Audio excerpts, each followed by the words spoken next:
Ladies and gentlemen, our next speaker, Lutful, is from the CTTP program.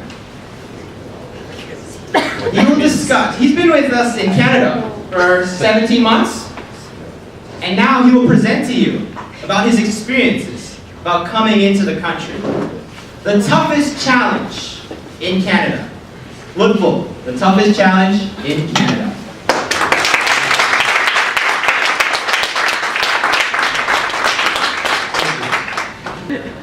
So thanks to GBC ESL School for giving me this excellent opportunity today. And the toughest challenge you've faced since coming to Canada is probably the common question that you all come across sometimes. And I'll share my personal experience today with you guys on this very question. It's a simple question. If you go to Google and do a simple Googling, you'll get tons of answers to this question. And when someone asks you, and most of them are really, really genuine in terms of the number of research done to back them up, very credible researchers. And GBC has done similar kind of research on 600 people across Canada, all people. See, they have expressed their frustrations around unemployment, about homesickness, loneliness, and so on. But these are statistics which are good if you are doing your research and planning to move to Canada someday. But how about you ask your friend or relative the same question? You don't ask for statistics. You ask for their personal opinion. I call them pro tips. So that's what you're looking for when you're asking your friends. So today, I'm going to be your friend. And I'm going to be very, very personal with my answers. But before I get to my answer, let me rephrase the question. Let me rephrase the question in a way, because I believe it has two clauses attached to it. So what is the toughest challenge faced to do what? Is it to establish in Canada? Or is it to overcome the cultural barriers that you see in Canada? Or it can also be to learn how to say sorry at every step when you have done absolutely nothing wrong. Also, maybe to pretend that you're a die-hard ice.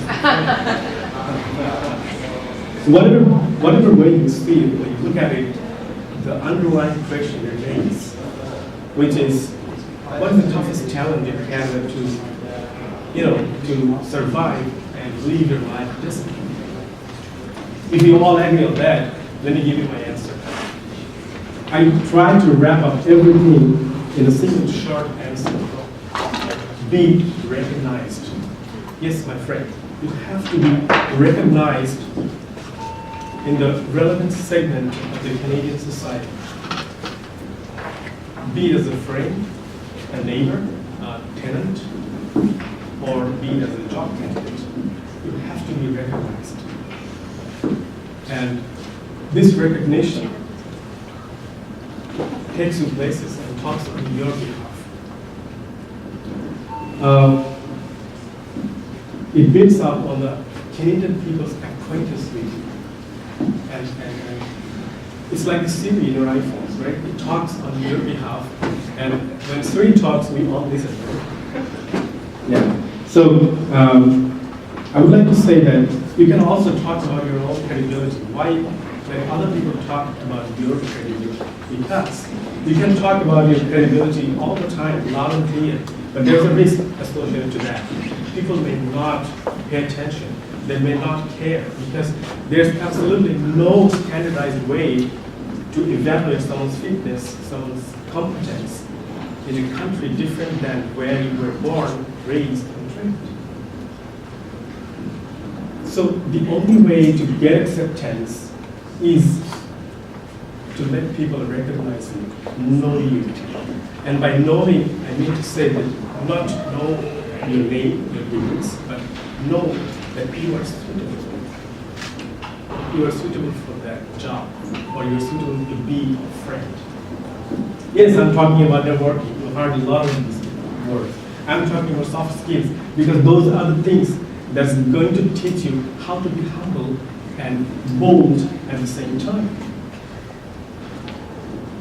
And if you earn the trust, if you get recognized, you will get short-lived, random, and very unpredictable chances to score.